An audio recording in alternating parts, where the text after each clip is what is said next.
అసలు ఈ ఫామ్ ఎలా పూర్తి చేయాలని కొంతమంది కన్ఫ్యూజన్ అవుతున్నారు.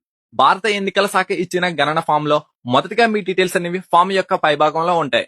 ఫామ్ రైట్ సైడ్ లో ప్రస్తుతం ఉన్న మీ ఫోటోనైతే అతికించాలి. దీన్ని 3 బాక్సులుగా విభజించారు. మొదటి దానిలో ఓటర్ యొక్క ప్రస్తుత పూర్తి వివరాలు చేర్చాలి. అంటే పుట్టిన తేదీ, ఆధార్ నెంబర్, మొబైల్ నెంబర్, తండ్రి లేదా సంరక్షకుని పేరు, తండ్రి లేదా సంరక్షణ ఓటు గుర్తింపు కార్డు నెంబర్, తల్లి పేరు, తల్లి గుర్తింపు కార్డు నెంబర్. మీకు పెళ్ళైతే మీ భాగస్వామి పేరు, అవ్వకపోతే ఖాళీగా వదిలేయండి. మీ భాగస్వామి యొక్క గుర్తింపు కార్డు నెంబరు. ఇవి మొదటి బాక్స్ లో పూర్తి చేయవలసినవి. మరి రెండవ బాక్స్ లో 2002 నాటికి మీకు ఓటు ఉంటే ఎస్ఐఆర్ యొక్క ఓటర్ల జాబితా వివరాల ప్రకారంగా ఈ బాక్స్ ని పూర్తి చేయాలి.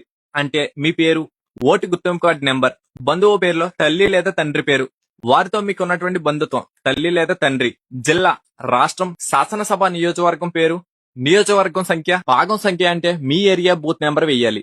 క్రమ సంఖ్య అంటే మీ ఓటర్ లిస్ట్ లో మీ సీరియల్ నెంబర్ అంత అనేది వెయ్యాలి. ఇంకా మూడో బాక్స్ లో 2002 నాటికి మీకు ఓటు గుర్తింపు కార్డు లేనట్లయితే మీ తల్లిదండ్రుల లేదా తాత నాన్నమ్మలకు భారతదేశంలో ఎక్కడున్నా వారి గత 2002 నాటి ఎస్ఐఆర్ లో ఇవ్వబడిన ఓటు గుర్తింపు కార్డుల వివరాలు చేర్చాలి.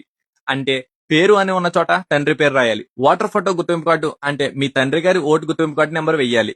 బంధువు పేరు అంటే మీ తండ్రి గారి నాన్నగారి పేరు రాయాలి.